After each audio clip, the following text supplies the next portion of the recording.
You are now listening to the Insight Fantasy Sports Podcast.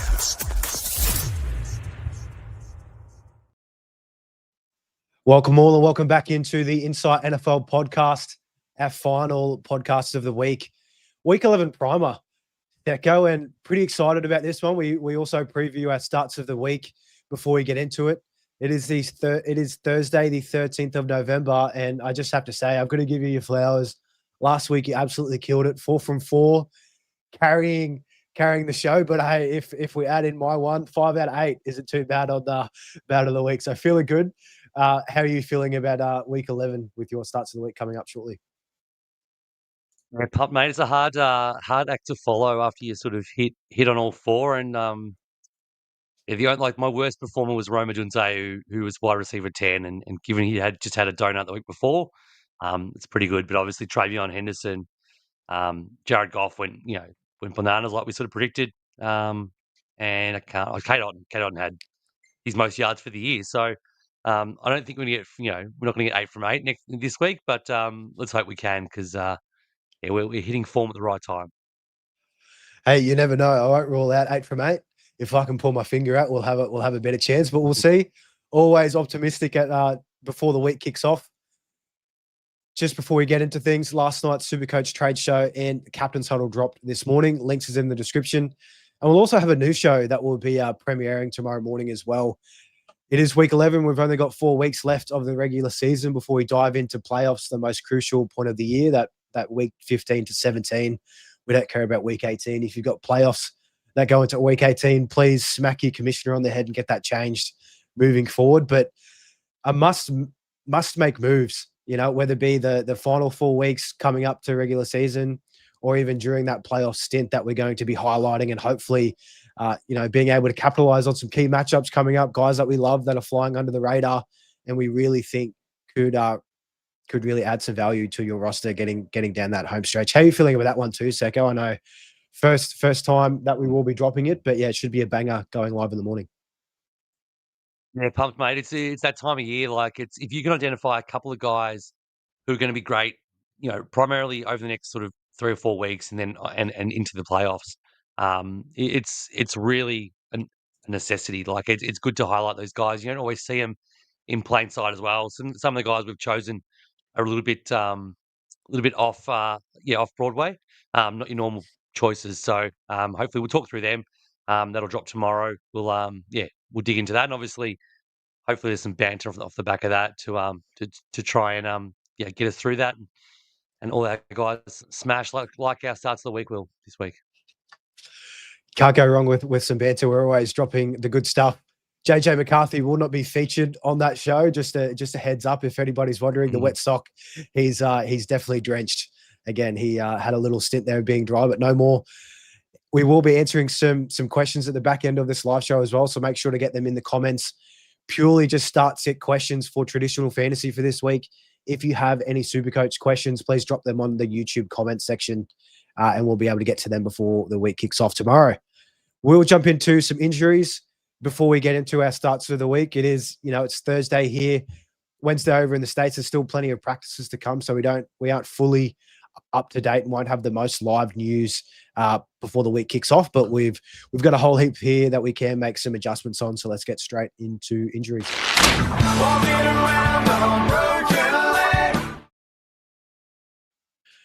Couple of guys ruled out that we already know of. Ramondre Stevenson with that toe injury just keeps opening that door up for Travion Henderson. Kayshon Boutte, old Booty man, is also out for the Patriots this week. Also in that game, Garrett Wilson, wide receiver for the Jets, he's expected to miss 3 to 4 weeks. I think there's an outside chance they might even just shut him down for the whole year. It's a gross organization. Aaron Glenn is tinkering on the edge of his seat, losing his job there. So yeah, one to watch out and see how that progresses, but he's definitely not playing this week. Terry McLaurin, expected not to play this week, but he is back in training, which we like to see. The Commanders own a bye next week, so you can probably expect him in week 13. We've got the trio Tampa Bay players still missing: Chris Godwin, Mike Evans, and Bucky Irving. Chris Godwin and Bucky were both spotted at practice in very, very limited fashions to kick things off. They aren't expected to play this week, but still, it is positive signs, Secco. And we were talking about this one. They should have just put Bucky on the IR. Maybe it wasn't as serious as what they might have thought initially, but man, the Bucks really need Bucky back, and so do we for all of our fantasy lineups. Yeah, absolutely. And it's he's just so good. Like I think it's 4 weeks he played. I think it's his 7th week out, but or it's going to be 7 weeks if after next week. So, but yeah, he was so good those first 4 weeks. You forget, go back and look at the stats. He was everything for that team, and they need him. Like they're missing obviously Evans and Godwin. So Rashad White's not it. Sean Tucker's been okay, but he's a change of pace guy. He's a bit of a grinder. They need Bucky, the explosion that we saw last year and early this year. So hopefully he's back next week. As soon as next week will be amazing. And also in that same game, the Bucks are taking on the Bills. Dalton Kincaid, tight end, and their clear number one target, makes the biggest impact. He will miss this week with that hamstring. Hopefully only out for one more week after this, but it's usually around that 2 to 3 mark with that hamstring. Isaiah Pacheco still not looking likely, still week to week with that knee injury. Marvin Harrison Jr. has popped up. He's been ruled out. He's required surgery for appendicitis. Probably will play next week. But how do you feel about this one, Secco? I mean, Jacoby Brissett, Trey McBride, maybe Michael Wilson as a little play on. I know I'll be taking a little stab at his receiving line this week. And as always, you have to gamble responsibly. But how are you feeling about that one for the Cards? Yeah, massive DFS play. If anyone plays on Draft Stars, Michael Wilson won't be priced accordingly. I don't think just the short turnaround there. They may, but pricing usually comes out. I think it might have come out today. And I haven't looked, but playing 49ers, they've been very, very Civ-like for most of the year, and especially now they've losing more and more pieces every week. Trey McBride's obviously a smash. He's the number one. He's clear. With Brissett now there, it's a different proposition. So he's great. But yeah, Marvin Harrison, just when he sort of started to get back on track, his appendix bursts. It's not always 1 week as well. It could be multiple weeks. So Michael Wilson's definitely someone to look on your waiver wires if you've got a spare spot or you want to shuffle someone off, or you can move an out player into your IR. Michael Wilson could be a really good stash because he might be more than 1 week. Yeah, I love it. I was looking at that too, and he is readily available in so many leagues out there. It's a great shout there. J.K. Dobbins, running back for the Denver Broncos, dealing with a foot injury. Potential IR candidate. They're up in arms. They're not too sure yet on what move to make. They're still waiting to confirm that, but it really opens up the door for RJ Harvey this week to get a full workload. They are up against the Chiefs. How are you feeling about RJ Harvey in this one, Secco, if Dobbins misses time? And it could be multiple weeks at that. Yeah, it sort of screams a bit of Trayvon Henderson, doesn't it? The opportunity's finally going to be there for him. Having said that, Tyler Badee seems to be in Sean Payton's good graces every week. He gets plenty of snaps when he shouldn't. And then you got guys like Jaleel McLaughlin probably will be active because he likes having as many as he can. But yeah, RJ Harvey will be interesting to see. I'm facing him in a couple of leagues, and I was a bit annoyed when I realized that he's the lead guy now. But yeah, I think it'd be good to watch because if he is any good, and why he was sort of drafted in that sort of first 5 rounds back at the start of the season, this is his chance. And Kansas City's not a great spot, don't get me wrong, but the opportunity will tell us if he's any good for the next. If he goes on IR as well, Dobbins, if he's any good for the next 4 weeks. So looking forward to seeing that. The door's wide open for the rookie. He just needs to make some magic happen. Another rookie here, Jackson Dart, with that concussion. We mentioned this at the start of the week. Usually these players miss, and it is lining up to be the case. The Giants have lined up Winston to start with Dart out, which we absolutely love for fantasy. It is against Green Bay, so again, proceed with caution. But I mean, he could have 2 touchdowns and 2 ints very, very easily in that one. So that'll be good for his receivers there. Players that are questionable, Secco, that we still are waiting to hear on. Rico Dowdle for the Panthers is missed practice with a quad injury. Will open the door up for Chuba Hubbard. They are up against the Falcons as well, and they've been very leaky. They let a whole heap of production through from JT, but JT's a different level, of course. But still, Rico Dowdle could have had a big game. Calvin Ridley for the Titans, limited with a hamstring. Again, probably it's not really worth anything because the Titans are just so gross. This one more so, a couple pairing or wide receiver pairings for the Chicago Bears. Roma Dunze and DJ Moore dealing with some injuries. They didn't practice to open the week, which is concerning. Still plenty of time for those guys to get on track. But how are you feeling about this one, Secco, being a couple of days away? That that situation. I mean, I feel bad if you have Jordan Love because he's unstartable. Tucker Craft was one thing, but Dobbs is the only other good competent receiver at the moment. Christian Watson's gonna feast, which is great if you got him. If either of these guys miss, I feel like one of them's gonna miss. If not Gold, if it's not Dobbs, you know, I feel like one of them's gonna probably miss because they were limited in practice. They might both play, but it's not ideal at this stage. It's Dontavian Wicks, Savion Williams. They haven't really got a lot, and they're waiting on Jaden Reed. So, and Musgrave didn't really show much. So it's yeah, it's a tough one for them. It's sort of just an avoid at the moment. Their passing game, if you can. Yeah, and that was Dobbs and Golden for Green Bay. And actually, those guys are looking like playing. Sorry, Secco, I Oh, mentioned about Roma Dunze, sorry, were you talking DJ about Moore. No, sorry, I no, missed that. that's all good. That's fine. That's I'll go fine. back. But I'll go back. for I'll Green go Bay, back to that. yeah. I'll just say for It's Green, the same. yeah. Yeah, go on. There you Go go. on. Go. I was going to say for Green Bay, it's really lining up, even with Dobbs and Golden. I think it's lining up to be Josh Jacobs in this one for up against the Giants. They could go off to a heavy lead. Their defense with Winston, they could have some short fields with some turnovers, so it could be a massive Jacobs spot, even with those two receivers back. But Roma Dunze and DJ Moore, Secco, for the Bears, they do have the Vikings this week. Never good signs. Are you slightly confident on these guys that they might get the nod with it being, still a few days away, or you're a bit concerned with these two? Yeah, it's never good when people aren't practicing. That's the worry. The Vikings haven't been amazing. We always still have in our mind the Vikings defense is great and they can shut down pieces of an offense. Um, but I feel like, if one of these guys plays, they'll be in a good spot. Rome's he's clearly the better player. If he's fit, I'll obviously back him if he plays. If he doesn't, Luther Burden, he's finally starting to show something, and your boy Colson Loveland as well. They're showing a lot more. They could be really good options if you've got them to start, because there's no one else to rely on out there. Zacchaeus, and that's about it. So if one or both of these guys miss, it could be really good for those backup guys who haven't done heaps but are starting to do a bit more. Hopefully not. Those guys are out there. We need as many players for fantasy weeks this week. And a couple other pairings for the 49ers. Brock Purdy and Ricky Pearsall, both limited.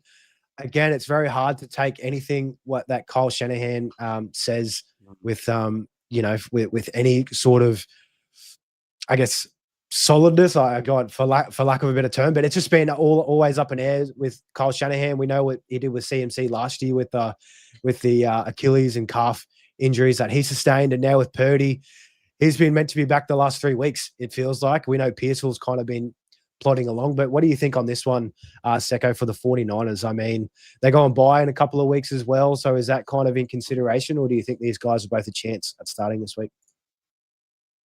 No, there's still 3 weeks until the bye, so I don't think they can hold anyone over to the bye. If anyone, it's Purdy. It just seems like they're more than happy to just let him go till playoffs, as dumb as it sounds, and hope they get there with Jones, which they're probably going to do, even if he plays every game. Their run isn't horrible. They've got Arizona they should beat, Carolina they should beat, Tennessee they should beat, Chicago they probably should beat as well at home.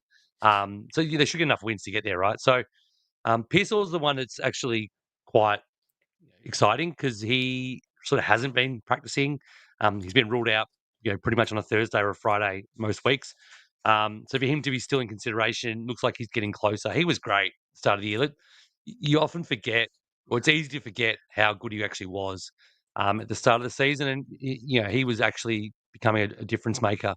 He had a bunch of decent games there before he went down with his knee. So I'm excited for him. If he can be back, that's great. I think Purdy's just going to be held out, which is weird and sucks because it's been like that for, as you said, 3 or 4 weeks, without really anything new coming through the news cycle. So we'll see what happens there. We hope they were all guns blazing, especially for that final 3-week stretch of the playoffs, because they've got very juicy matchups for the 49ers in Tennessee, the Colts, and Chicago. So we need these guys back firing as soon as possible.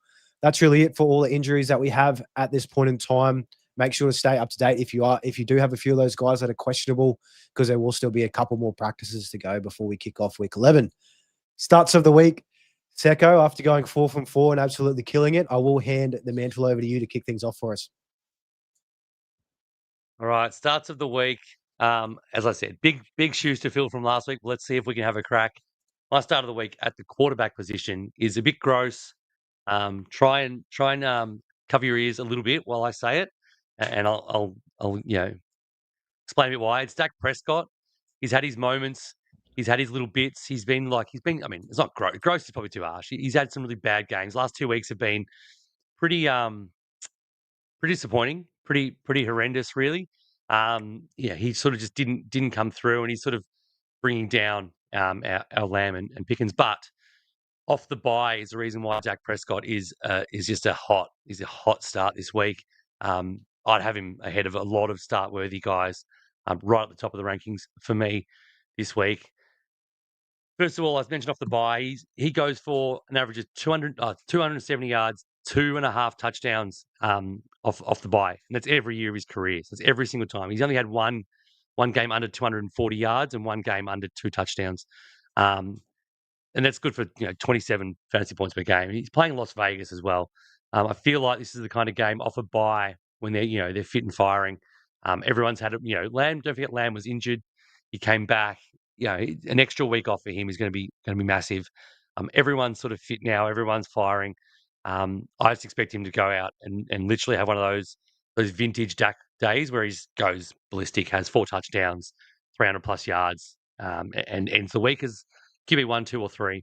So if you've got him, or you can pick him up, he's still available because he was dropped last week off by. Go and get Dak, play him over anyone except the top sort of 3 or 4. Love it. Dak in a dome in prime time and off a bye. Man, I hope CD can get at least 2 of those touchdowns. That would just absolutely feed my fantasy teams this week. I'm considering. I picked him up. I'm considering starting him over Patrick Mahomes at Denver this week. I'm probably going to do it. So that's sort of if you needed some conviction behind it, that's where I'm starting him ahead of someone like Patrick Mahomes, who we know is gold at the moment. Always like starts over Patrick Mahomes. Got to love to hear that. My quarterback start of the week. This one definitely is gross compared to Dak. Tua Tagovailoa, absolutely disgusting. He's the quarterback 18 on the year, and he still has his bye to come. So his stats definitely are padded up with playing that extra game over a lot of these quarterbacks. They beat the Bills last week. It was hard to see. He threw 2 touchdowns, 2 interceptions. You don't like seeing that. But I think this week up against the Washington Commanders, he can just really go for it all. Waddle and Achane have been playing lights out. Very good chance that both of these guys can score in this game. I think even Greg Dulcich, he's been getting a bit more involved, and the Commanders has just been that leaky of a defense. He might even be a chance to fall into the end zone as well. Commanders overall on the year are allowing the 3rd most fantasy points to quarterbacks. And I think in this one, it's a massive spot for Tua. It is a little bit, I guess the only question mark I have is it's an international game. It's overseas. They can always get a little bit weird, but I think Tua and the Dolphins, they can definitely come out and win this one. And also the vibes have definitely been better in Miami too. They've won a couple of games that they probably shouldn't have. Mike McDaniel's probably his job is safe for this year, maybe even safer next, depending how they finish out this year as well. So those guys play hard for him. I did see a clip which was pretty funny. He was trolling drove past the Bills bar after the Miami win, and he was trolling the guys. And I think the reporters were asking, "Is this photo legit?" He's like, "Oh no, AI. It's just so real these days. Yeah, it's hard to tell." Which is just doesn't really help for fantasy analysis. But I just think, the vibes are higher in Miami, and hopefully Tua can capitalize it this week on a soft matchup. Running backs, Secko, kick it off. So running back, start of the week. Again, a little bit gross, a little bit left of center. But it's Woody Marks of the Houston Texans. This is sort of sit with me for this one.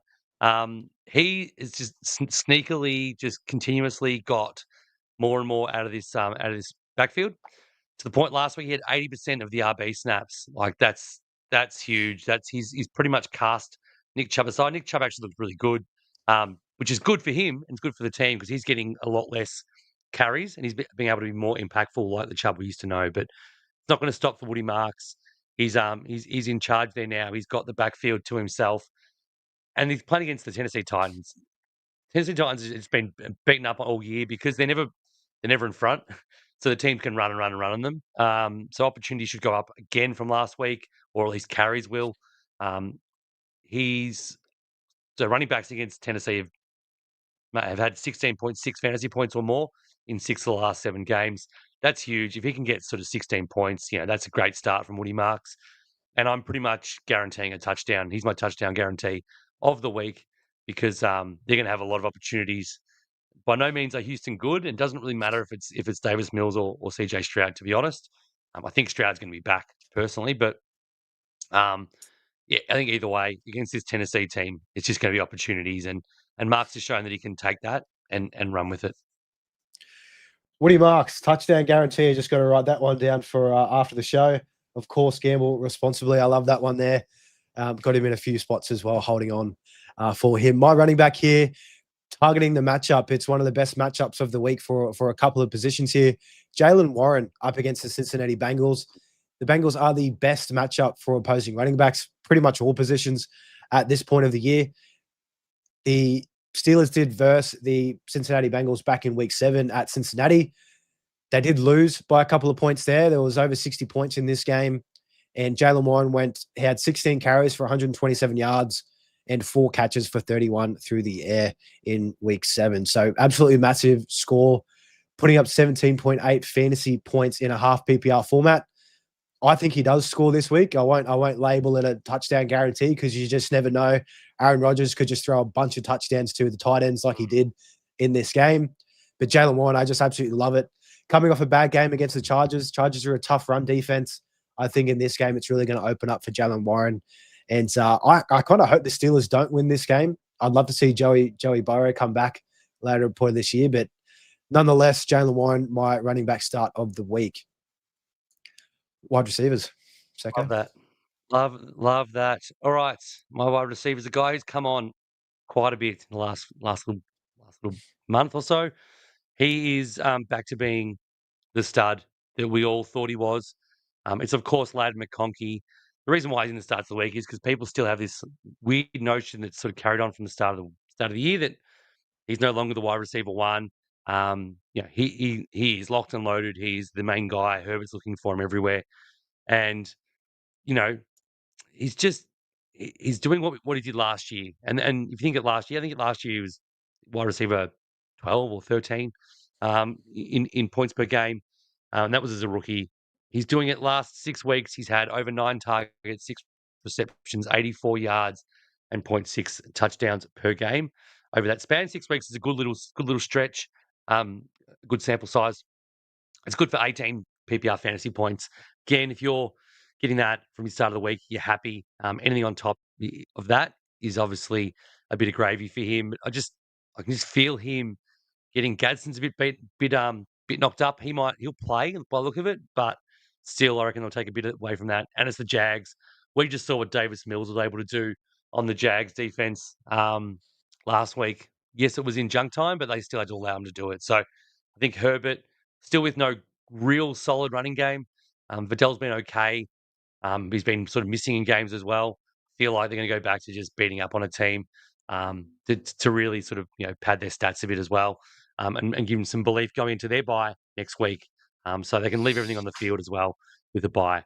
So Ladd McConkey, smash him. He's going to have a monster day. I'm with you there on Ladd McConkey.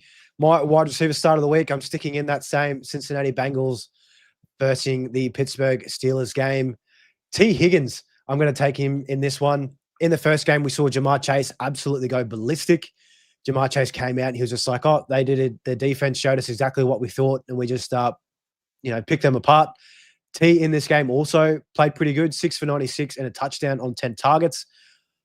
I'm kind of feeling that they might put a bit more emphasis on Jamar Chase this game after he absolutely gashed them back in week 7. So I'm leaning more towards T to break out. And I think he actually outscores Jamar Chase this week, which could be a bit ballsy there. But T, he's been firing with Joe Flacco there. I also feel with the Bengals, with that news that Joey B might return sooner than we thought. I think the whole team is going to be lifting and really trying to get the win here. So I will be definitely rooting for the Bengals in this one. And I think T. Higgins will be a monster part in this. We did see T absolutely go off against Chicago in week 9 against the bye. 7 catches, 120 yards, and 2 touchdowns. I think it could be a similar scoreline in this game against Pittsburgh in week 11. 100%. He's scoring. I love that. He's scoring touchdowns, and that's what makes T such a good player and made him such a big player last year. I 100%. Great show. I was going to say, if you didn't say it, that the news of Burrow being back will bring them up, bring everyone up, bring their defense up to try and make it win some games and get a playoff chance. So I reckon there's a sneaky little chance that they might be able to upset this week. Let's hope. Let's hope. Tight ends. Secko, we love talking about these. Who do we have this week? All right. This is right off the one of the injury news articles that we spoke off the top. There's a new quarterback in the Big Apple. His name is Jameis Winston. And what does Jameis Winston like to do above everything else? Just gunsling. Just drop back, throw it to anyone and everyone. And the easiest ones to hit in that offense is the big tight end Theo Johnson. Theo Johnson's not a name everyone would know. He hasn't done heaps. He's done bits and pieces. He had a really good game last week. But all that matters is Russ Wilson is not behind center and Jameis is. Think to last year, Jameis Winston played 7 full games with David Njoku. He helped him to an average of over 4.5 catches, 55 yards, and a half a touchdown per game. That's Theo's stat line. Njoku's is 6.5 catches, 55 yards, and 0.6 touchdowns per game in those 7 games. That's massive for a tight end. That's a baseline for me. I think Theo Johnson's going to have a big game because he's got no one to throw to, and Jameis Winston loves throwing the ball. So Slayton maybe, Rondell Robinson maybe. I think Theo Johnson as a tight end in this landscape is going to have definitely a tight end 1 startable game.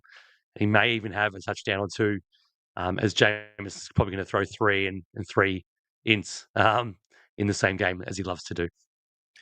We love Jameis, and even better, just seeing Darius Slayton missed practice, one that we missed on the injuries with a hamstring today. So, I mean, without Slayton, Theo could definitely move up in that pecking order and, just be the main beneficiary of Jameis Winston throwing the ball 50 times in the game. My tight end start of the week. Again, I'm targeting the matchups. Matchups aren't everything, but I feel like this player, Miami, have just given up so many points to the tight ends this year, and Zach Ertz is going to be my start of the week in this one. I picked him up in a couple of spots off waivers this week. He was readily available out there. I needed a spot start with, I think I had Juwan Johnson in a couple of leagues and Tyler Warren in one that I needed to replace. And Zach Ertz, I think, can do a mighty fine job. They do have Marcus Mariota under center, which we don't love, but Mariota, he can throw the ball short accurately to his tight ends, and I think Zach Ertz can definitely clean up in that.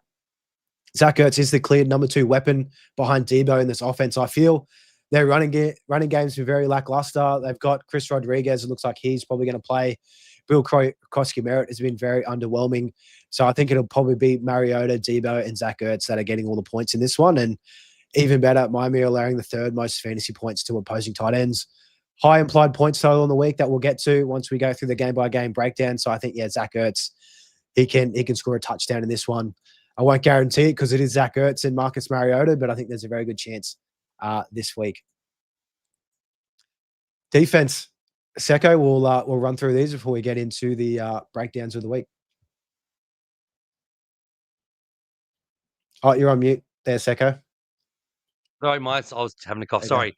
My start of the week is the Los Angeles Chargers up against the Jags offense.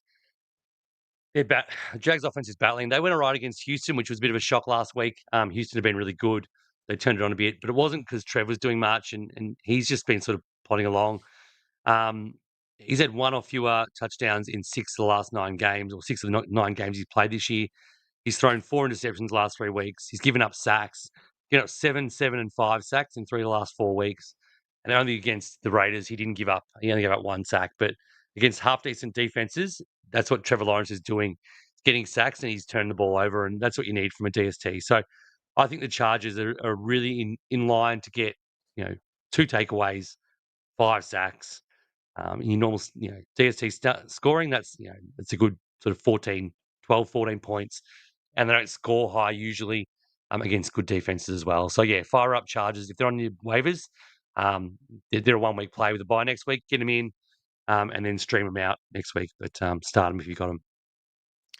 Chargers against Trevor Lawrence, man. Lawrence has been such a letdown this year. Yeah, you can definitely, his true colors have come out. There was questions going in if he was any good, but I love this one. He's a turnover machine. My defense, this was the one that just stuck out for me, and we've been hammering the last couple of weeks on our SuperCoach trade show. Baltimore Ravens, they've had a massive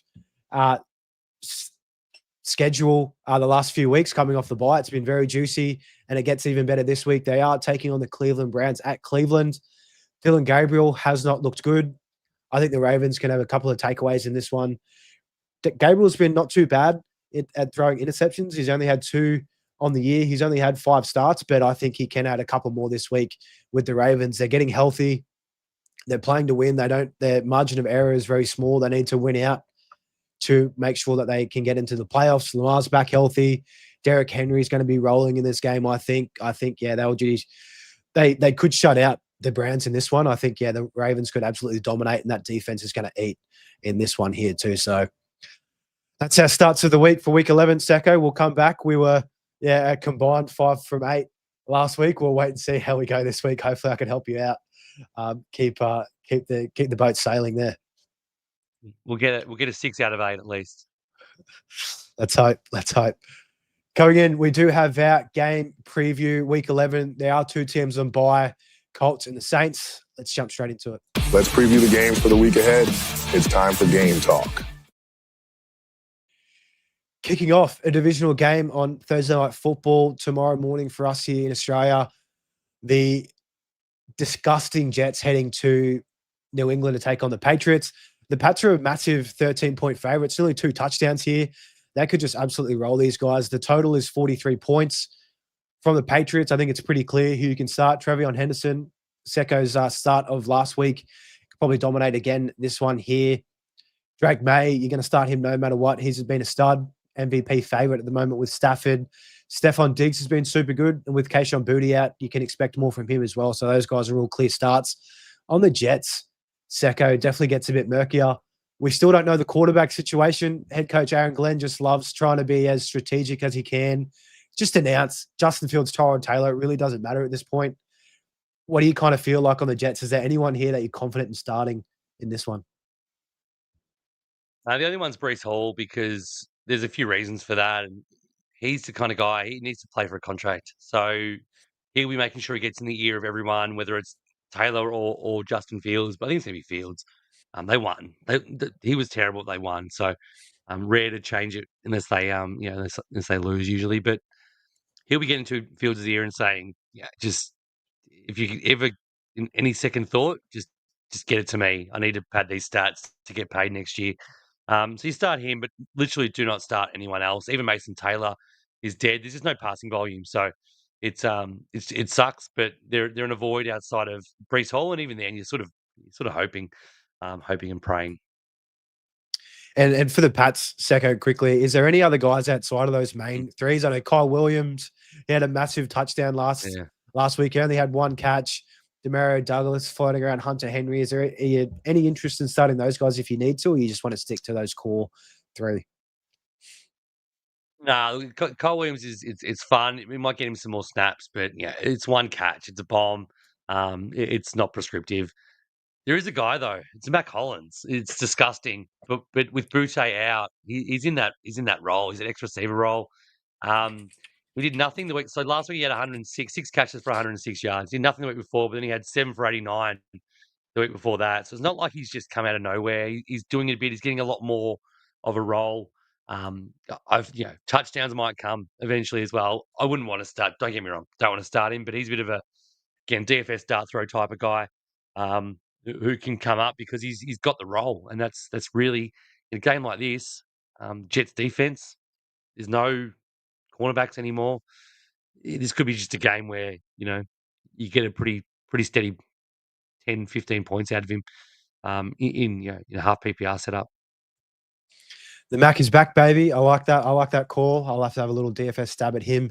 Moving on, international game this week over in Spain, the Commanders and the Dolphins. We touched on these guys with a couple of our starts of the week. Dolphins are favourites, minus 2.5 points. It's a nice 47.5 point total here. For the Commanders, when Terry McLaurin isn't going to play, we know Marcus Mariota's under center. I think you can probably start him up against this matchup. He has that rushing production to add on us floor. Deebo Samuel, Zach Ertz, probably the only other two I'd be willing to start. The running game is gross. I know it is Miami, but Secko, would you any interest in starting any of the running backs here for the Commanders, or do you think there's better options elsewhere? There's probably better options elsewhere. The one thing to note is Rodriguez looks like he was going to be out, but he's actually trending to play now. I think Dan Quinn came out in his media presser and said that he would play. I think he had 14 carries or 14 carries in the first half, or 14 total touches maybe. And the next highest was Bill with 3. And then it sort of changed. He got injured, and then Bill came on, and Nichols was there as well. So looks like he's a number one guy now. So if you're going to start anyone, Miami traditionally has been great for running back. So again, it's a bye week. It's a bye week replacement type thing. That might have been snaps. He didn't even have 13 touches. So I mean, the first 13 snaps to 3, Bill. So yeah, he's just if Rodriguez is there, he's a goal line guy. Miami's terrible against running backs, as I said. You don't want to start him, but in a pinch, if you're looking for someone off the waiver wire to stream for a week, Rodriguez might be the go because he's very available, and he wouldn't have been picked up in the first lot of waivers that ran because he was training to be out. So he's probably the one I would start if I had to. I still think I won't be surprised if we come back next week and Bill's had 120 yards and a touchdown. It wouldn't surprise me in the slightest because it's Miami, and because he's not that bad. He can't be that bad. So we'll see what happens there. But I wouldn't start anyone with confidence. Love the Rodriguez call. Definitely the best chance at a touchdown there. Oh man, Bill Krosky-Merritt is just what a letdown he's been. Hopefully he cashed out when the hype was there. For the Dolphins, Tua, one of my starts of the week, Jalen Waddle has been lights out. Very soft defense against Commanders too. You got to roll with him. And Devon A. Chain. Secko, now I have to is it A Chain or A Chan? I know he changed it at one point last year. Yeah. Like I feel like I've been kind of taking my pick with which way I want to say it. Could you clarify that? I don't. As far as I know, it was changed. He corrected someone and said it's A-Chan, and then as far as I know, it never went. But it's never been gone back. Now, some players have changed and gone back, which makes it confusing. But I call him A-Chan because that's what it became. But it doesn't really matter. He was A-Chan for a long time before he corrected anyone as well. So it doesn't really matter. I'm just going to call him Devin. Start Devin this week with confidence. It's Devon. You see, you're wrong with the first name as well. There we go. Can't get it right. Devon A-Chan. We'll go with that. Yeah, I'm thinking of Devon that as a kid you'd get that Devon meat from the delis, and it was absolutely disgusting. But yeah, it was I don't know how people mystery. Like that. Mystery meat there. But Tua, Waddle, meat. the running back for the Dolphins, start him. Greg Dulcich, Secko, is he of any interest to you in this one? Sort of could be because the Commanders have been legit horrible against tight ends for most of the year, but specifically the last little period. So again, you don't want to be chasing this guy. This guy's you're in a deep league. You've got Warren or Juwan Johnson, and you're looking at the waiver wire, and there's no one there at all. Everyone's been stashing, or people have been worried about injuries and picked up a few and then held on to them. If that's the case, you could do a lot worse. But I wouldn't want to chase Greg Dulcich just purely because of his history in the league of under delivering when he was relevant. He'd always drop the ball at Denver. I remember it. He was startable, and then he'd be rubbish for a month and dropped and then be good again. So one of those players is very hard to trust. But again, you could do a lot worse than having to stream him. Moving on to the early Monday morning slate here in Australia, either 4 or 5 a.m., depending if you are north or south here in Australia. Panthers taking on the Falcons at Atlanta. The Falcons are favourites, minus 3.5 points. These two did play back in week 3, and Carolina shut the Falcons out 30-0, which nobody saw coming. Drake London was injured in that game too, so he did play a lot of the snaps, but he was kind of still dealing with an injury. It did not look right.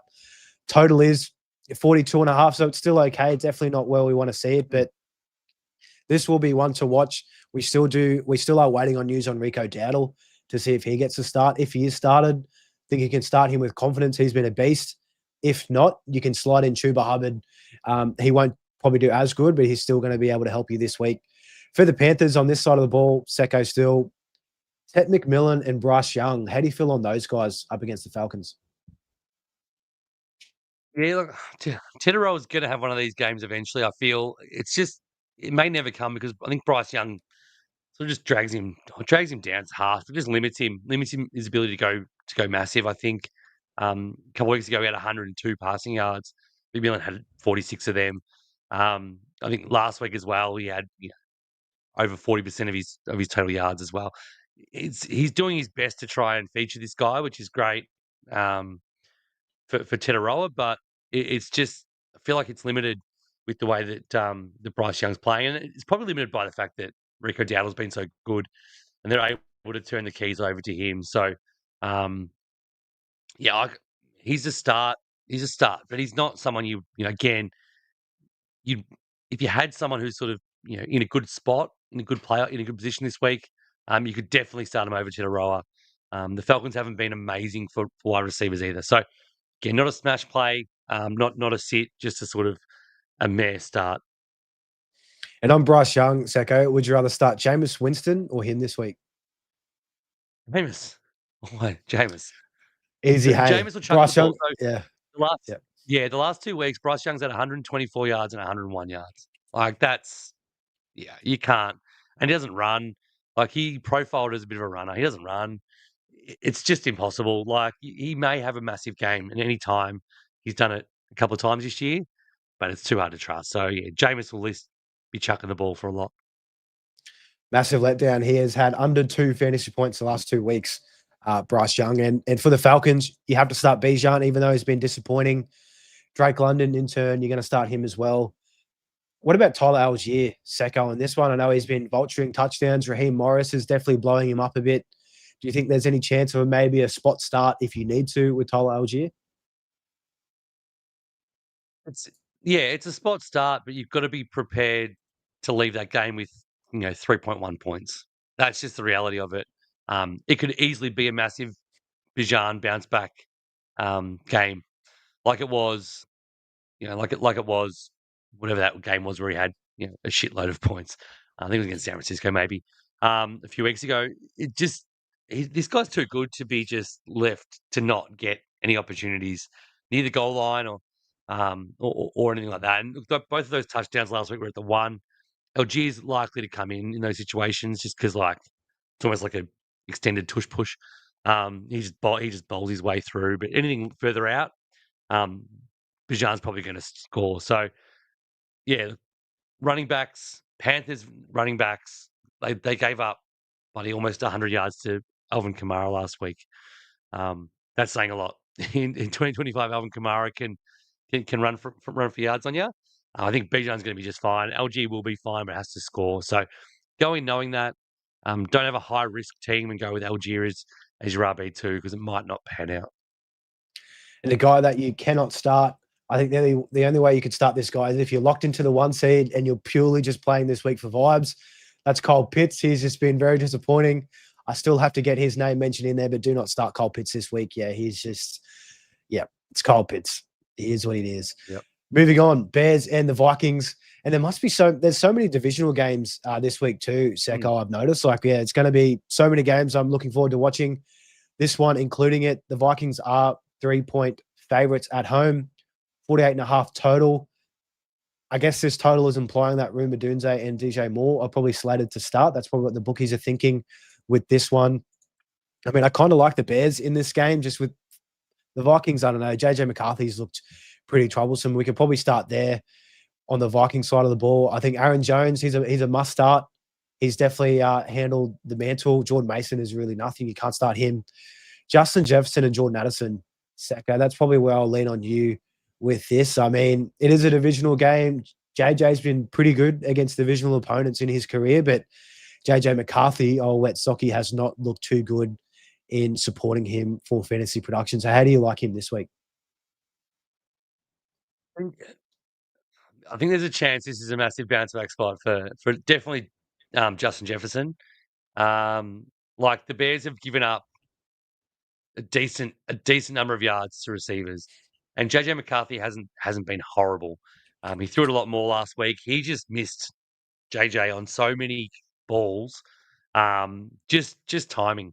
It's I sort of said it. I think I might have said it on yesterday or Monday's pod. It seems to be it's just off timing, and it'll come good at some point. They have to get some sort of chemistry. Um, the Giants, Slayton had 89 yards, Wandell had 62 yards. They're giving up plenty of yardage. The Bears, I think, KOC for a divisional game will get them pumped up. We'll get them playing. So I think Jefferson is someone you can start with some confidence this week. Obviously you're not going to be benching him too often unless you've got probably 2 or 3 studs. But yeah, I think you can actually have a crack at him with a bit of confidence that hopefully things get better at home and they can connect. And we did see in JJ McCarthy, this was the first game of the year where they matched up against the Bears. This is where they came back from behind. He had those heroics in the fourth quarter, and that one quarter just was a complete mirage that we all fell for because, that was really all he's really done so far this year. But it is lining up. Justin Jefferson vows there are better weeks ahead, so we'll wait and see with that one. On the Bears side of the ball, DeAndre Swift, he's limited in practice, but he will start in this one. And we've seen Coleman Ongai last week took a massive back seat, saved his day with a touchdown. If he didn't have that, he would have only had 2 points in the week. So I'd probably sit Coleman Ongai with Swift starting. Caleb Williams, you're going to start him in this one. He's looked pretty good. Add some rushing production as well. And then the receivers. Rome Odunze, you probably start him with the most confidence. DJ Moore, he's been very hit or miss. I think if you've got better options out there, you can look towards that. Rome Odunze is probably the only one I'd be confidently starting. And then Colston Loveland as well. He's taken over the tight end room. So I think you can start him for this. Anything else from you on the Bears in this one, Secko? Now, the other thing is if DJ Moore sits, I think Luther Burden is actually a really good start. In this game, he's got more snaps. Last week he had more snaps again than he's had, the most he's had for the year. He's just looking more integrated. They're developing plays for him. He was a highly touted draft pick. I think now's the time where they can actually maximize him if DJ Moore misses, especially. I think Zacchaeus is almost completely gone, which fingers crossed he just completely wiped off the play sheet. And we can see Burden actually start to build a little bit more and become an actual viable player who could be someone who can rely on come the end of the regular season in fantasy. Make sure to go check out waivers if Burden is lingering out there. Make sure to snap him up, especially if DJ Moore get missed. You got to get in early with those. Moving on, Packers and the Giants. Packers are a touchdown favorite in New York, 43.5 total points in this one. For the Giants, we talked about Jameis Winston. You can probably look to start him. It might be a little bit gross, but I mean, he might start off slow. He might have 2 picks in the first half, but he usually kind of catches up in garbage time and produces some magic when the defense is a little bit worn out on the other side of the ball. Tyrone Tracy has looked okay, but I think in this tough matchup against the Packers, you'd probably look elsewhere for other options. Theo Johnson, your start of the week, no doubt. Darius Slayton's missed practice with a hamstring. Is there any other wide receivers on the Giants, Secko, you'd be looking to start with Winston under center? I'm trying to think. They haven't really got anyone of note. Slayton's been great for them. They have like Gunnar Olszewski and then sort of all they have. Jalen Hyatt never came on. So if Slayton misses, Wan'Dale Robinson, I think they had the team that had little Jordan Humphrey played those couple of games after Neighbours was out. If it was, he could be the spot start guy for them, but not for fantasy. It's one of those weird things, but that's why I think Theo Johnson's such a good play. He's so required. If Slayton's out, even if Slayton's in, the matchup's there for them to take advantage of it. But the most important thing is that Jameis has got one chance. Like Dart's back next week, right? So Jameis knows he has one shot. He's just gonna say fuck it and go all game and not even worry about it. So if nothing else, we know they're going to be probably down and he's going to be chucking it all game long. Great. If you've got the Packers DST, I say fire them up as well because yeah, you know he's going to go. He's going to be going to the final whistle.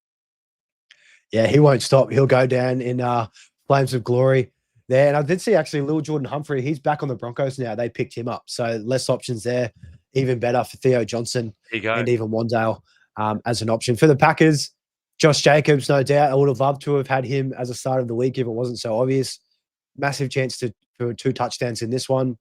Jordan Love, Secko, how do you feel on him? I know we've got Romeo Dobbs and Matthew Golden looking like they'll both play. Luke Musgrave's there. Christian Watson is still there. Do you have any confidence in Jordan Love and the receivers in this one? Yeah, it's just hard. Like it's hard for me because we saw like he looked lost. I know there was the Eagles, and Eagles have been pretty good. Eagles are a good defense, and they've been pretty good. But last week was on must be Monday Night Football. He just had he was nowhere near it. It's so far off. And with Jacobs there, they just don't need to. I don't know. They just don't in this game especially. They don't need to rely on Love to win the game for them. So I feel like if you've got Love, maybe look elsewhere this week. He wouldn't be in my top 12 quarterbacks. Just purely combination, but his receiving core a little bit banged up, the opponent, and just Josh Jacobs being absolutely on a tear against a really easy run defense. So yeah, I think just sit if you can. Moving on, a game that we will run through super quickly. Another divisional game. The Texans heading to Tennessee to take on the Titans. Texans are just under a touchdown favorite. Very low, 37.5 total points. Absolutely gross to see. For the Texans, Woody Marshall, start of the week. Start him with confidence. I think Nico Collins as well. You can start him. Hasn't been confirmed if CJ Stroud is back from concussion protocols. I saw he did miss practice again, but again, there is still a couple of days left before the game. Even if it is Davis Mills, I think Nico Collins is still okay. Dalton Schultz, probably start him. They're probably the only 3 that you can start on the Texans. And I think for the Titans, Secko, is there really anybody that you can start in this one? No, no. Yeah. Tajay Spears if you wanted to. It's Houston. Houston's been great. They were bad last week. They're not going to be bad again in another divisional game. There's probably no grosser game than Texans Titans in the history Yeah. of the NFL. It just every time it rolls around. I remember it was a Derrick Henry beat up game every year. So when he was at Tennessee, it was just a boring game because he'd always have 150 and 2. Now it's just literally it's just irrelevance and it sucks because it exists. But Texans have 15 implied points. Like that's Woody Marks is going to score one of the touchdowns. There's not a lot of time, not a lot of room for anyone else to do much. Yeah, I think the defense might score for the Texans this week instead of the offense against the Titans. Yeah, it's going to be a gross one. Very gross. Moving on. Chargers and the Jags. Your start of the week. Ladd McConkey's in here. Definitely start him at the gate. The Chargers are a field goal favorite, 43.5 total points. With Ladd McConkey, I think Aronde Gadsden, you can probably start him. The Jags are leaking points against tight ends and wide receivers, so we love to see that. They are tough against running backs, Secko. So in Kamani Vidal, he still has the mantle this week. We saw him. He's been a bit red light, green light. He was good last week. Do we think he's going to be a red light in this matchup against the Jags? Or are you looking to sit him if that's the case? Yeah, I'm probably going to sit him just in general. At the moment, he does have the odd good game, which it makes you sort of want to go back there. But if I had him, I'd be looking at other options to start. I just don't love the matchup, and I just don't love. I think they're going to throw a lot. I just feel like it's one of those games. The Jags are susceptible to the pass, so I feel like that's going to be the game plan, and that's sort of going to limit Vidal's impact. I'm with you there. Justin Herbert, start him no matter what. Keenan Allen and Quentin Johnston, questionable starts. Secko, I think if you had to pick one out of those 2, would you lean Johnston for the touchdown upside? Yeah. Yeah, touchdown upside. He also had 10 targets last week, so he's back to being fully integrated. Keenan got a couple of late receptions, late targets. He was mostly unsighted for a lot of the game. That's even with Gadsden missing from early on in the third quarter. I think he was out, and that's sort of that's coincided. Once sort of Gadsden came on, got a bigger role, became more of a a power slot type. Keenan dropped right off. And even when he was out, Keenan didn't really get incorporated back in. Actually, Quinton Johnson started playing big slot snaps, which is weird. So I think Quinton Johnson's clear number 2, and then obviously, Allen, but I'd probably have Gadsden ahead of Johnston in the pecking order for startability. I'm with you there. And for the Jags, don't think we need to spend too much time on this one. Travis Etienne is probably the only one that you probably could start if you have to, but again, it would be hold your breath. With Travis Etienne, I'd be looking elsewhere when looking at Trevor Lawrence, who's looked gross. The wide receivers as well. The Chargers have been the second best defense against opposing wide receivers, so we don't love that. I saw Parker Washington miss practice as well, so not a lot of options there. Jacoby Myers, Secko, does he interest you whatsoever in this one? If Parker Washington's out, he has to. Like, literally, there's no one else. It's Domi Brown. It's A. Trammell. Is it Aaron Trammell? I'm guessing. I don't even know. Austin. There you go. So a white guy. They've never moved the needle much. White guy receivers, and then it's a bunch of dud tight ends. So, and that's not even with Brenton Strange might be back. If he is, it's fine. But yeah, I just avoid. They're playing. They're just not playing that well. Trevor Lawrence isn't enhancing anyone at the moment. And obviously with Thomas and Hunter out, it's just a Chargers game you just don't want to walk away from. And we will walk away from that right now. Moving on, the Bucks taking on the Bills in Buffalo. Bills are favourites, -5.5 points, 48.5 total, which we love to see. Bills coming off a devastating loss. They really need to win this one. And I think Josh Allen will put his Superman cape on and try and take over in this one. And I think it's really, I know the Bucks are tough up against the Bucks. Up against the run. But I think James Cook, they're going to rely on him heavily in this one. Josh Allen, James Cook, no doubt. Dalton Kincaid is going to miss this week with that hamstring, which we hate to see. Khalil Shakir's been dealing with some injuries as well. Keon Coleman definitely is not it. I saw Josh Palmer, though, logs a full practice. He'd probably be the one that's going to outscore all the wide receivers for the Bills in this one. But anything from you, Secko, with that Bills wide receiver call, it's very gross. They really should have tried to try harder to trade someone in at the deadline. Well, they got someone. They got someone in this week, Mecole Hardman. Just gear up for Mecole Hardman to come in and dominate. They're just filling up with a whole bunch of the same guys that no one wants, like Curtis Samuel and Elijah Moore and now Mecole Hardman. It's Jackson Hawes is the best chance of an impactful play with Kincaid out at the moment. If Shakir misses, I'm actually worried. I'll have the Bucks to win it if they haven't got Shakir, because they literally have no one to throw the ball to. If he's gone, they could really use a Matt Collins right about now, which I never thought I'd hear myself saying. I think we all could use a little bit of Matt Collins. He's just a beast. That guy. And on the Bucks side of the ball, Emeka Egbuka, very clear start, no matter what. Baker Mayfield, in turn, Bills have been a pretty leaky defense. Sean Tucker or Rashad White, Secko. It's been a little bit more split. Rashad White's still been as inefficient as ever. If you had to pick between those two guys, which way would you lean? Only I'd probably go with Sean Tucker. He just seems to offer a little bit more pop, a bit more chance to actually break something out of the backfield. White's just sort of been going through the motions. He's not really dominating the passing game like we sort of thought. He had 5 catches on 5 targets last week, but 16 yards. He's not getting anywhere impactful. But he's plodding along for the last couple of weeks now. Whereas Sean Tucker actually is getting some decent chunk plays, getting some runs out of the backfield and actually getting somewhere with it. So if you had to start one of them, you got them both. I'd consider him an option. I wouldn't love it. Wouldn't love either, to be honest. It's not the kind of matchup that I'm looking to go with. But yeah, Tucker's been better probably for the last 3 weeks. I'd side with him and goal line as well if they get down there. I'm there with you on Tucker. Bills have been horrid against the run. Kate Otten, you can also start him just because there is just that many, or lack thereof, of pass catches there for Baker and the Bucks. Moving on to the second latest slate on Monday morning here in Australia.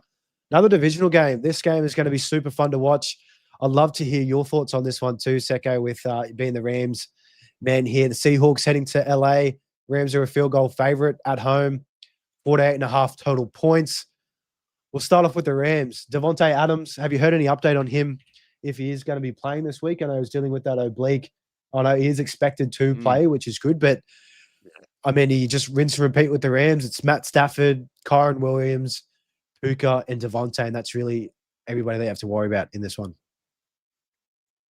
It's been the same way all year. We've loved it. We've spoken about it.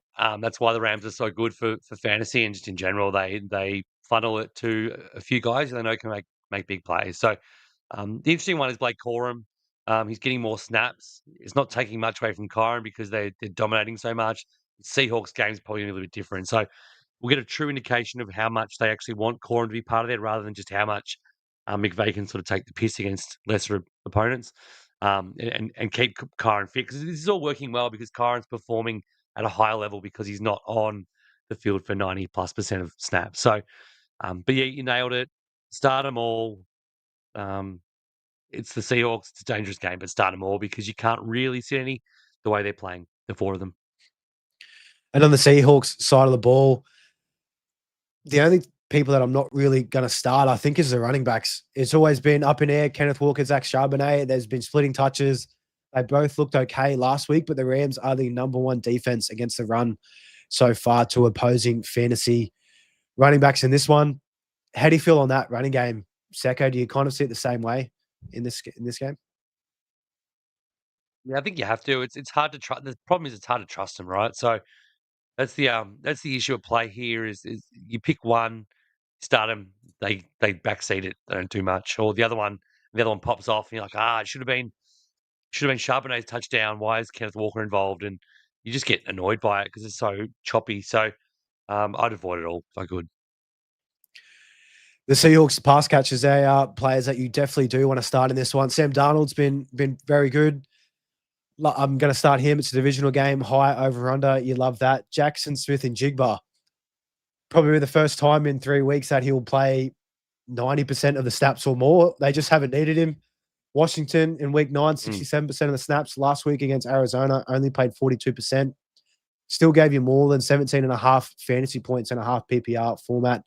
Even still, I think he could go ballistic in this game. I can see a game script where kind of Rams get a lead out front and Seahawks have to play a bit of catch up for probably the first time all this year.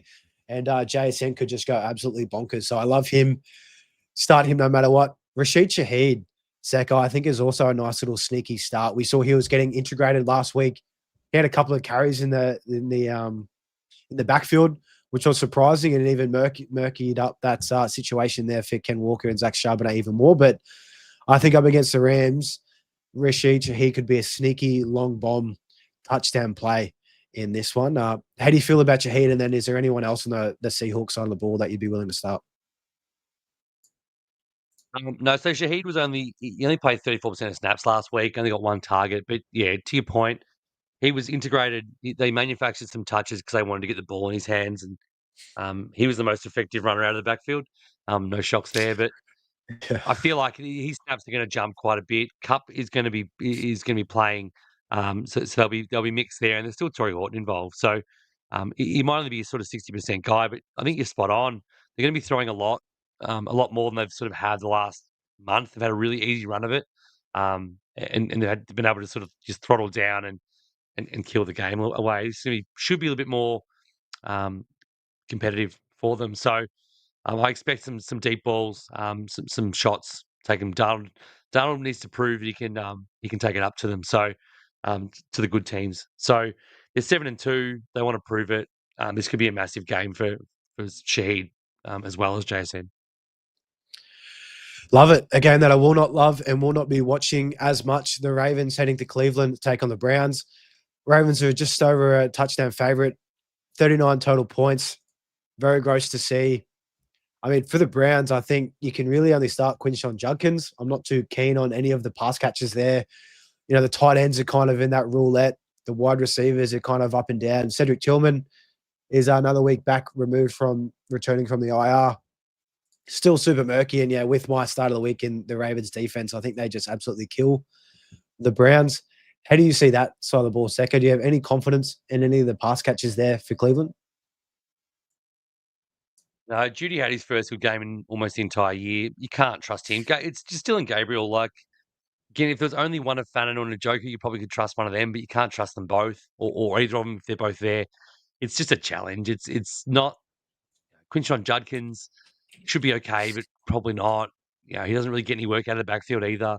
They're probably going to be trailing early on and probably throughout. So it's just someone will probably have a good day. That's the likelihood.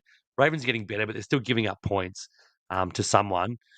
You can't guess who it's going to be. It could easily be Cedric Tillman having his best game of the year out of nowhere now that he's sort of fully fit. But I wouldn't be able to trust anyone personally. And for the Ravens, Lamar, you start him. He did miss yesterday's practice, but again, they're treading with caution with Lamar coming off that knee injury. He definitely will play.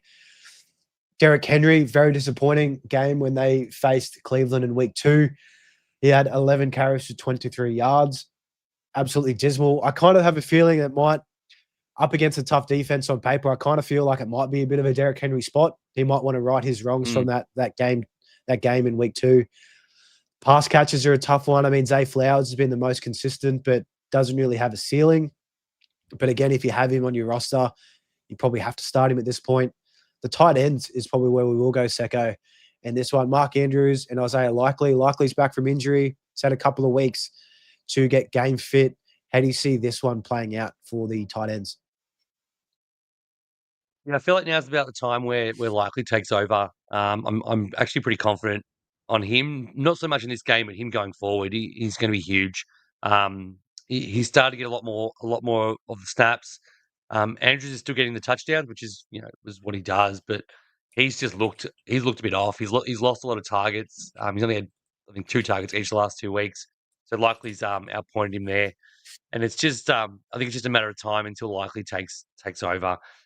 Everything rings back to those John Harbaugh comments at the start of the year where he said, "This guy's going to be an all pro bowler for us." So he wants him to succeed. I think he's going to get him involved a lot more as he's fully fit and ready to go. And now Lamar's back as well. Probably maximizes a little bit of what Likely can do. So expect to see him take the lead out of that tie-in room. Another divisional game. Chiefs heading to Denver, taking on the Broncos. Chiefs are minus 4-point favorites, 44 total. These guys are coming off the bye. There's no way I can see the Broncos winning this one. I think Patty Mahomes is 13-1 against the Broncos in his career, and Andy Reid off the bye is absolutely ballistic. His stats are off the charts too in terms of win-loss. For the Chiefs, the running back's Kareem Hunt. He's really the only guy there. He might fall into the end zone. Again, don't play him with confidence. Rashee Rice, he's been on a tear. You're going to start him. Xavier Worthy is probably a bit questionable, Secko. How do you kind of feel about him in this one? It's funny. I sort of don't. I don't think about him. I don't know why. I've never really been a Worthy guy. Obviously, when Rice wasn't there, he was relevant, but he's sort of always a lesser thought in my head because Rice he's back and he's the guy, and almost seems like this might sound really weird, but it's almost like Mahomes can't support another option. We all know he can, but Worthy's had sort of one decent game, I think, ever since Rice has been back. So Denver's a really good team defense. I'm not sure if Surtain's playing or not. I think he's still out. But they're a really good team at stopping. That's why I don't think of him. He's had 23, 53, 35, and 20 yards the last 4 weeks.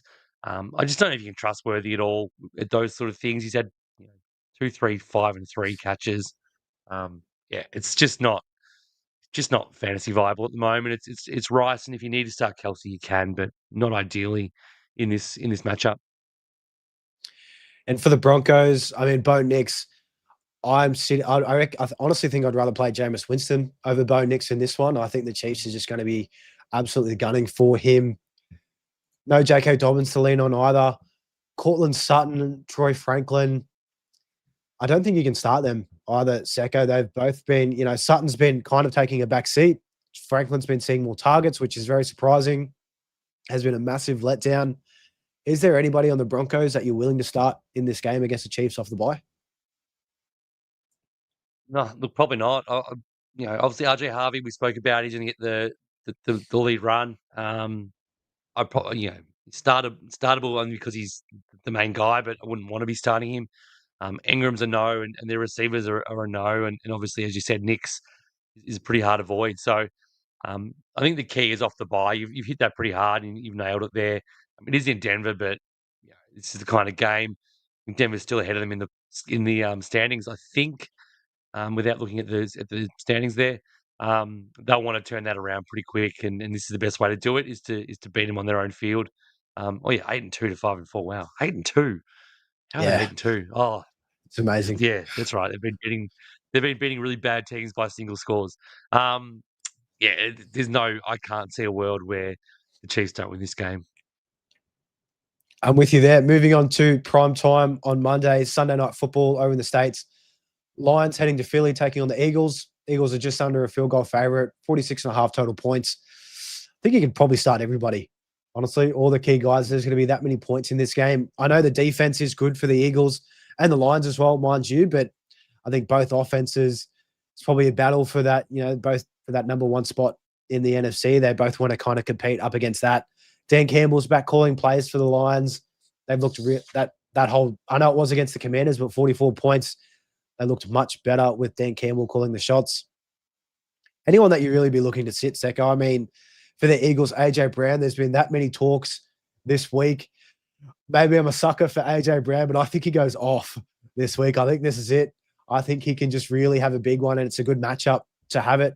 Terrion Arnold, one of the corners for the Lions side of the ball, he's been questionable this week with practice, so he might miss, which will open up some more doors. Devonta Smith, no doubt, has looked like the better receiver, and Jalen Hurts is targeting him on a lot more players, but I think AJ Brown's been pretty loud this week, and it might be a bit too hard to ignore. Yeah, I don't know if I agree It's with that. gross. I know, it's gross. Yeah, I just think he doesn't want to be there. I could have it wrong, but he just doesn't seem to be trying on the field, to be honest. And Devonta Smith's just taken that opportunity and run with it, which I love from him. He could. He's a great player.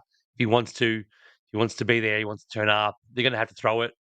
We know that Detroit is going to be throwing it. My only issue is I haven't looked at the weather. It's outdoors in Philly. It's nighttime. It could be cold for poor Jared Goff, and it might be another 10-7 if he's his outdoor self. But I expect there'll be a fair bit of passing in this game.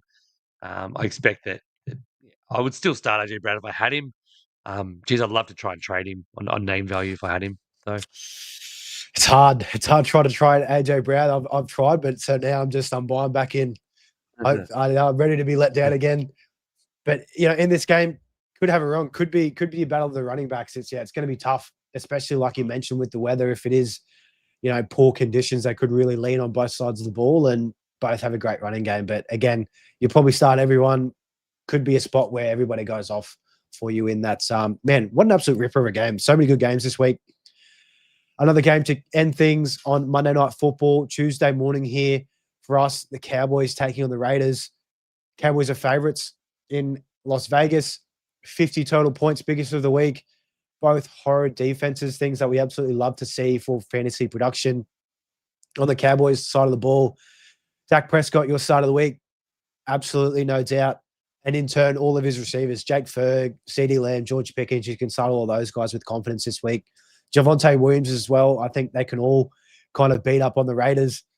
On the Raiders side of the ball, Secko, Brock Bowers, I think he has to bounce back after that poor outing last week against Denver. Geno Smith. Oh, man, Geno Smith. I just can't believe how wrong I was at the start of the year. I was pretty high on him at the Raiders. I thought everything was lining up. I know they've had some injuries, but, man, he has looked so bad. So bad. I'm surprised he's still in there. It just shows how good of a relationship he has with old man Pete Carroll. But Raiders side of the ball, Secko, is there anyone else you want to start besides Genty and Brock Bowers in this one? Nah, it's really hard to. They just so they obviously got rid of Jacoby Myers, and they really haven't got that guy yet. Tyler Lockett was the guy last week. That probably says enough about them, about that. It's just not, they're in between. being a really, really bad team and or giving up. Sorry, they're in between giving up completely and they're still looking like they're trying to keep it going. Bowers, I think, is in for one of those, like the game he had against Jacksonville. Cowboys just are the team that gift. There's such a gift to every team that plays them. Um, they can't do it. I mean, they picked up a couple of guys. We'll see what happens there. It's TBD, but I just I can't see it stopping Brock Bowers after what happened last week against a good defense. They're going to be doing everything they can to get the ball to him. So I wouldn't start anyone. Genty, Bowers, and that's it. But Bowers, don't be scared of last week. Cram him back into your lineups. He should absolutely smash, which we all need. That is all the fantasy game breakdowns for week 11 coming up. It's going to be, oh man, we're going to have a fun week this week. I think there's a lot of good games there. Very keen to watch. Yeah. On Monday, we will run into a couple of start-sit questions in our comments. I think there has been a couple have come through, which we will run through. Of course, if you are watching on YouTube, smack that like button, subscribe, ring that bell. We really appreciate it. It's a nice free way to support the show here at Insight NFL. Over to the comments. Secko, this one is here. I'll quickly just flip that one off. Over here, it is a SuperCoach trade question, but we will get to it. Here from Jacob Cheeseman over on X.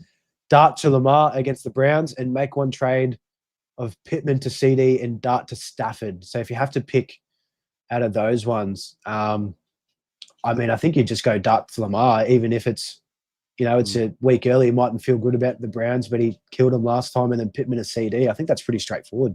Secko, what do you think about that? Yeah, absolutely. I think Pittman to CD is a great choice. CD's that little bit cheaper than some of the others as well. So he's someone we identified last night as a top 6 guy. I think you want to get him if you can. And I think Dak this week, Dak and CD is going to be big. So you get the instant injection. Lamar's a great choice. Dart's got to go, obviously. You may as well go to Lamar unless you want to get potty like we spoke about last night. Give that a listen. We spoke about Stafford and why you could go him. But we've spoken about Lamar's run home is phenomenal. So even if this week isn't amazing, his next 5 or 6 will be. So do it now because you'll get rid of Dart anyway. Yeah, they have the Bengals twice. I just can't believe that. That's lining up to be a monster couple of weeks for Lamar. One here, not a question, but Theo, good to see another comment in from here. He's pretty active here. We love to see it. Tita guaranteed Trevion Henderson an 8 and the running back from Miami. You love that. It could very well happen like that, Theo. Gamble responsibly as always. One here from Jay up. Would you start Breece Hall or RJ Harvey, Secko? Start Breece Hall. Yeah, just a Kansas City matchup. If RJ Harvey was getting the lead nod against almost any other team, really, I'd be more likely to go there. But yeah, I just think Breece Hall, he's just the entirety of that offense, and that they can do it pretty comfortably without too much stress this week. Yeah, it's not an easy matchup against the Patriots tomorrow, but if anything, they can find a way to get him the ball pretty easily.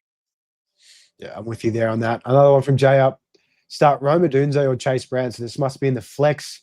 Chase Brown has the Steelers. Roma Dunze up against the Vikings. I'm taking Roma Dunze in this one. If he is healthy, though, that's again, you're going to have to monitor those practice reports. Chase Brown could still be okay against the Steelers, get a bit involved in that passing game, which we like to see. But how do you feel on that one too, Secko? If it's half PPR or non-PPR, I'd actually go Chase Brown. I think because Samaje Perine's out. Well, I think he's trending to be out anyway. Not that it's really over relevant, but it'll mean that Chase Brown gets almost all the snaps. And with the way that he's been playing with Flacco, he's sort of back on that radar of a sort of high end. Rome, I'm worried about missing practice. It's just not what you want from him. I'm probably one of the biggest Rome guys around. Everyone knows that who's listened before. I think this week though, Chase Brown's in a spot to go big. Couple of good options there, Jay up, and you've got another one here. Baker Mayfield or Sam Darnold. So Darnold up against your Rams, Secko, or Baker up against the Bills in Buffalo. Which way are you leaning? Both away. I'd probably lean towards Sam Darnold, only because I think they're gonna have to throw a lot. And I'm not saying that Baker won't, but I just think that the Bills off that last week loss, they're going to be coming out real fired up. And I just feel like that Darnold can pick his part down the field with JSN and really capitalize. And as you said, with that Shaheed long bomb play, always an option. I think they can, Darnold can have a good game. Yeah, I'm with you on that one too. Want to hear from Barons? We've got a couple drops. Drop Monongai for Algier, Coram, Bigsby, Chuba, or Mixon. I have Swift. Don't like to usually hold my own RBs handcuffed, but Monongai did do pretty good when Swift was out. So, yeah, you've got Swift. You're holding Monongai as a handcuff. What would you do here, Secko? I know if Rico Dowdle doesn't play this week, I think you can just pick up Chuba and start him with confidence in that one as you'll get the mantle. But yeah, they're all very similar. I'm assuming none of them are to start, so I'm assuming this is just as a handcuff, as a bench stash. Anyway, I would leave Monongai. He's the best of them. Otherwise, if you don't want to do the handcuff thing, LG is probably the best option because he does have standalone value. But if Bijan misses, then he's to the moon kind of guy. So I'd stick with Monongai because he's shown he's really good when he gets the opportunity. one here from Theo. Come up here. Start Derrick Henry or Barkley. Henry up against the Browns. Barkley up against the Lions in prime time. It's tough. It's a tough one. It's tough. Because, it could very much be a Derrick Henry kind of game, establishment game. I think I would lean Derrick Henry only because I just feel like he's due for a monster. I'm the same. Another one here from Jay Up, not a start or sit, but he traded away Tyler Warren for Rico Dowdle. You mentioned this on last one. I think it's a good trade. It hurts if he doesn't play this week, but all in all, Rico Dowdle down the stretch should be pretty good for you there. One from Ron McGrath. Can you bench Dart and play JJ just for a week or so whilst Dart is making cash? You're going to have to this week because Dart isn't playing Rod, so you'll have to throw him in there. One from Alex over in the States. Good to see your comments over there. Alex, nice and early for you. Gross question, but start Love, Nix, or Flacco? It's Flacco for me, and I think that's pretty easy too. Easy. Yeah. Like Love and Nix. Yeah. By a mile. Yep. I'm the same. What did he do against the Steelers when they played in week 7? I think he threw for like 470 yards. Oh, no, that was against Chicago. 340 yards and 3 touchdowns against the Steelers. Yeah, they went for 7 touchdowns combined and like 780 yards or something. Him and Rodgers. Nuts. So. Absolutely nuts. And last one you hear from Rod, looks like to be SuperCoach. Which QB to get for run home that's not named Allen? Lamar Jackson. That is nice and easy versus Cincy twice. And the playoffs as well, I think, is pretty juicy as well, those final stretch. But, yeah, definitely Lamar. What do they have? Green Bay, New England, and Cincinnati. 5 easy matches. 5 easy matchups in a row after this week. So it's a no-brainer. Yep.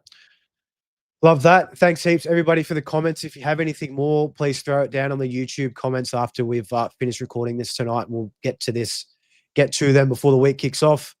If you have missed our previous shows, all the links are in the description below. And, of course, keep an eye out for our show dropping first thing in the morning. Our first edition, must make moves to get you guys prepped for the playoffs.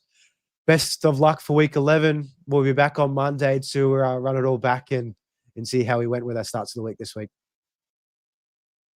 Bye-bye.